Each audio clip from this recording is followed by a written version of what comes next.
ತಾವು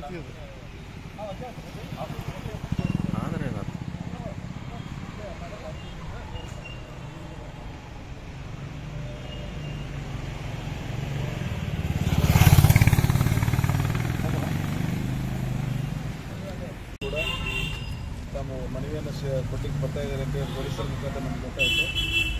ಈ ವಿಷಯವನ್ನು ಮಾನ್ಯ ಅಪರ ಜಿಲ್ಲಾಧಿಕಾರಿಗಳಿಗೆ ನಾನು ತಿಳಿಸಿ ಈ ಮನವಿಯನ್ನು ಸ್ವೀಕಾರ ಮಾಡಿದ್ದೇನೆ.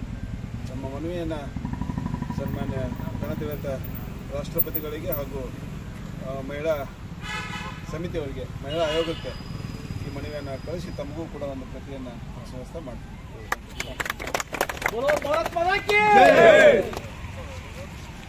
ಮಸ್ಜಿದ್ ಹಾವೇರಿಪೇಟ್ ಧಾರವಾಡ ಜಮಾತ್ ವತಿಯಿಂದ ಬಸನಗೌಡ ಪಾಟೀಲ್ ಯತ್ನಾಳ್ ಬಿಜಾಪುರ ಸಿಟಿ MLA ಹೇಳಿರುವಂಥ ಒಂದು ಹೀನಾಯವಾದ ಸ್ಟೇಟ್ಮೆಂಟ್ ವಿರುದ್ಧ ಮಹಾಮಹಿನ್ ರಾಷ್ಟ್ರಪತಿ ಹಾಗೂ national commission for women new Delhi ಇವರಿಗೆ ಒಂದು ಮನವಿ ಕೊಡಲಿಕ್ಕೆ ನಾವು ಸಲ್ಲಿಸಲಿಕ್ಕೆ ಬಂದಿದ್ದೀವಿ. ವಿಷಯ ಏನಂತಂದರೆ, ಕೊಪ್ಪಳದಲ್ಲಿ ವಿಸಿಟ್ ಮಾಡಿ ಒಂದು ವಿಷಯದಲ್ಲಿ ಮಾತಾಡಿ ಬಸನಗೌಡ ಪಾಟೀಲ್ ಯತ್ನಾಳ್ ಹಿಂದೂ ಹುಡುಗರು ಯಾರಾದರೂ ಮುಸಲ್ಮಾನ್ ಹುಡುಗಿಯರನ್ನು ಮದುವೆ ಮಾಡಿಕೊಂಡ್ರೆ ನಾವು 5 ಲಕ್ಷ ರೂಪಾಯಿ ಘೋಷಣೆ ಮಾಡ್ತೇವೆ ಅಂತಂದು ಒಂದು ಘೋಷಣೆ ಕೊಟ್ಟಿದ್ದಾರೆ. ಇದು ಭಾಳ ಹೀನಾಯವಾದಂಥ ಘೋಷಣೆ. ಎದಕ್ಕಂತಂದ್ರೆ, ನಾ ಆಗಲೇ ಅಂದೆಲ್ಲ, ಕೂಲಿ ಕೆಲಸ ಮಾಡೋರು ತನ್ನ ಹೆಣ್ಮಕ್ಳಿಗೆ ಅವ್ರು ಗೌಡಿ ಕೆಲಸ ಮಾಡಲಿ ಏನಾದರೂ ಕೆಲಸ ಮಾಡಲಿ, ನಮ್ಮ ಹೆಣ್ಮಕ್ಕಳು ನಮ್ಮ ಗೌರವ ಅಂತಂದು ತಿಳ್ಕೊಂಡನ ಯಾವತ್ತಿಗೂ ಆ ಥರ ಇಟ್ಕೊಂಡಿದ್ದಾರೆ. ಇವತ್ತು ಇಟ್ ಈಸ್ ಡೈರೆಕ್ಟ್ಲಿ ನಮ್ಮ ಪ್ರೆಸ್ಟೀಜ್ ಮೇಲೆ, ನಮ್ಮ ಮಾನದ ಮೇಲೆ ಒಂದು ಅಟ್ಯಾಕ್ ಮಾಡಿದ್ದಾನೆ ಬಸನಗೌಡ ಪಾಟೀಲ್ ಯತ್ನಾಳ್. ಸೊ ದಯವಿಟ್ಟು ನಮ್ಮ ಅರ್ಜಿಗೂ ರಾಷ್ಟ್ರಪತಿಗೆ ಮತ್ತು ವಿಮೆನ್ಸ್ ಕಮಿಷನ್ ಏನಿದೆ ಅಂತಂದ್ರೆ, ನ್ಯಾಷನಲ್ ವಿಮೆನ್ಸ್ ಕಮಿಷನ್ ಇದ್ರ ಬಗ್ಗೆ ಗಂಭೀರವಾಗಿ ಯೋಚನೆ ಮಾಡಬೇಕು. ಯಾಕಂತಂದ್ರೆ ಈಗ ಇಂಥ ಸ್ಟೇಟ್ಮೆಂಟ್ಗಳಿಂದ ಪ್ರೇರಣೆ ಆಗಿರುವಂಥ ಎಲ್ಲ ಫಾಲ್ತು ಹುಡುಗರು, ಗಾಂಜಾ ಕುಡಿಯೋರು, ಫಾಲ್ತು ಹುಡುಗರು, ಅವ್ರು ಏನು ಮಾಡ್ತಾರೆ, 5 ಲಕ್ಷ ರೂಪಾಯಿ ಕೊಡ್ತಾ ಇರ್ತಾಡಿ ಅಂತಂದು ನಮ್ಮ ಮುಸ್ಲಿಂ ಹುಡುಗಿಯರಿಗೆ ಹ್ಯಾರಾಸ್ ಮಾಡೋದು ಚಾಲು ಮಾಡ್ತಾರೆ. ರಿಜೆಕ್ಷನ್ ಆದ ತಕ್ಷಣ ಏನಾಗ್ತೈತಿ, ಮೇಲ್ ಈಗೋ ಹರ್ಟ್ ಆಗ್ತೈತಿ. ಮೇಲ್ ಈಗೋ ಹರ್ಟ್ ಆದ್ರೆ acid attacks, rape attempts. So ಸಮಾಜದ ಮೇಲೆ ಗಂಭೀರವಾದಂಥ ಇದು ಪ್ರಭಾವ ಬೀಳ್ತೈತಿ. ಇದೇನಿದಲ್ಲ, ಇದು ಹಳೆ ಕಾಲದಲ್ಲಿ ಮಾಡ್ತಾ ಇದ್ರಿ. ಇದು ಹೆಣ್ಮಕ್ಳು ಹೊರಗೆ ಬರಬಾರ್ದಂತಂದು ಅವ್ರ ಹೆಣ್ಮಕ್ಳಿಗೆ ನಾವು ಹಿಂಗೆ ಮಾಡ್ಬೇಕು, ಇವ್ರ ಹೆಣ್ಮಕ್ಳಿಗೆ ನಾವು ಹಿಂಗೆ. ಈಗ ಪ್ರಧಾನಮಂತ್ರಿ ಅವರು ಬೇಟಿ ಬಚಾವ್ ಬೇಟಿ ಪಡಾವ್ ಅಂತಂದು ಇಷ್ಟು ಕೋಟ್ಯಾನ್ಗಟ್ಲೆ ರೂಪಾಯಿ ಖರ್ಚು ಮಾಡತ್ತಾರ. ಈಗ ಮುಸ್ಲಿಂ ಮಂದಿ ಎಲ್ಲ ನಾವು ಹೆಣ್ಮಕ್ಳಿಗೆ ಸಾಲಿ ಕಲ್ಸೋದು ಬೇಡ ಅಂತ ಪ್ರಯತ್ನ ಮಾಡ್ಯಾರ. ಈಗ ಇದ್ರ ಬಗ್ಗೆ ಏನ್ ಹೇಳ್ತಾರೆ ಪ್ರಧಾನಮಂತ್ರಿ ಅವ್ರ? ಇಷ್ಟೆಲ್ಲ ಖರ್ಚು ಮಾಡಿ ನೀವು ಈಗ ಕಾಲೇಜಿಗೆ ಕಳ್ಸತ್ತೀರಿ, ಸ್ಕೂಲ್ಸಿಗೆ ಕಳಿಸ್ಬೇಕಂತಂದ ಕ್ರೋರ್ಸ್ ಆಫ್ ರುಪೀಸ್ ಬಜೆಟ್ ಖರ್ಚು ಮಾಡತ್ತೀರಿ. ಇಂಥ ಚೀಪ್ MLAsಗಳು ಆರಿಸಿ ಬಂದ ಇಂಥ ಸ್ಟೇಟ್ಮೆಂಟ್ ಕೊಟ್ರಂದ್ರೆ ಸೊಸೈಟಿ ಮೇಲೆ ಏನ್ ಪ್ರಭಾವ ಬೀರ್ತೈತಿ? ಮಂದಿ ಇಲ್ಲ ನಾವು ಸ್ಕೂಲಿಗೆ ಕಳ್ಸೋದು ಬೇಡ, ಕಾಲೇಜಿಗೆ ಕಳ್ಸೋದು ಬೇಡ ಅನ್ನುವಂಥ ಇದಕ್ಕೆ ಪರಿಸ್ಥಿತಿಗೆ ಬಂದಿದ್ದಾರೆ.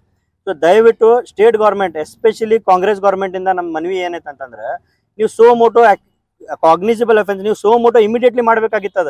ಎದಕ್ಕಂತಂದ್ರೆ ನಿಮ್ಗೆ ಯಾರ್ದು ಅವೇಟಿಂಗ್ ಜರೂರತ್ ಇಲ್ಲ. ಇಂಥ ಒಂದು ಸ್ಟೇಟ್ಮೆಂಟ್ ಕೊಟ್ಟ ತಕ್ಷಣ ನೀವು ಸೋ ಮೋಟೋ ರಿಜಿಸ್ಟರ್ ಮಾಡಬೇಕಾಗಿತ್ತು. ಬಟ್ ನೀವು ಇಂಟೆನ್ಷನಲಿ ಇಂಥವ್ರಿಗೆ ಪ್ರಮೋಟ್ ಮಾಡ್ತಾ ಇದ್ದೀರಿ.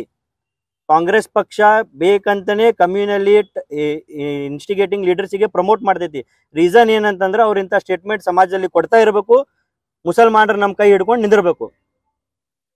ಈಗ ಮೊದಲು ಮಾಡ್ತಿದ್ರೆ ಹಂಗಾಗಿ ನಾವೆಲ್ಲರೂ ಒಂದು ಮತ ಒಳಗೆ ನಿಮ್ಗೆ ನಮ್ಮ ಸಮಾಜದವ್ರು ವೋಟ್ ಮಾಡಿದ್ದಾರೆ. ಆದ್ರೆ ಈಗನೂ ನಿಮ್ಮ ಸ್ಟ್ಯಾಂಡ್ ಏನಿದೆ? ನಮ್ಮ ರಾಜ್ಯದ ಮುಖ್ಯಮಂತ್ರಿ ಯತ್ನಾಳ್ ಕೂಡ ಮೀಡಿಯಾದಲ್ಲಿ ಕಂಟಿನ್ಯೂಸ್ಲಿ ಬಂದ್ ಅವ್ರು ಅಲ್ಲಿ ದೂರ ಇದ್ರು ಬಂದು ಮಾತಾಡಿ ಹೋಗ್ತಾರೆ. ಸೊಸೈಟಿಗೆ ಏನ್ ಮೆಸೇಜ್ ಕೊಡ್ತಾ ಇದ್ದೀರಿ ನೀವು? DK ಶಿವಕುಮಾರ್ ಅವರು ನಾನು RSS ದಾವ ಅಂತಂದು ಬಹಿರಂಗವಾಗಿ ಹೇಳ್ತಾರ ಸದನದಲ್ಲಿ. ಮತ್ತೆ ಇಲ್ಲಿ ಎಲೆಕ್ಷನ್ ಟೈಮಿಗೆ RSS ವಿರುದ್ಧ ನಮ್ಮ ಪ್ರತಿಭಟನೆ ಇದೆ ಅಂತ ಮುಸಲ್ಮಾನರ ಇದ್ರೊಳಗೆ ನೀವೇ ಹೇಳ್ತೀರಿ. ಸೊ ನಿಮ್ stand clear ಮಾಡ್ಕೊಡ್ರಿ at least.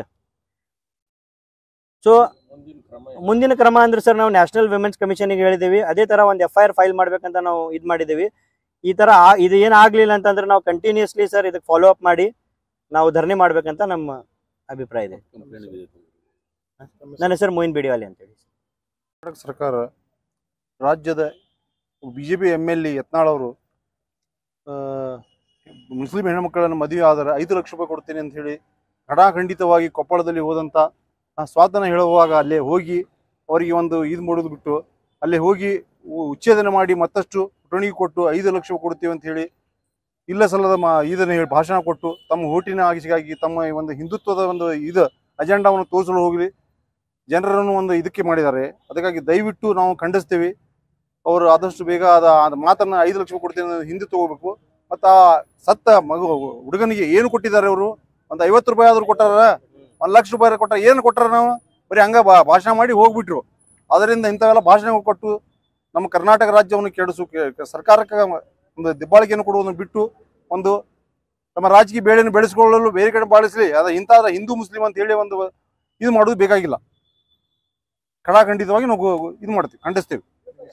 Mohammed Hanif ಮಾರಡಿ.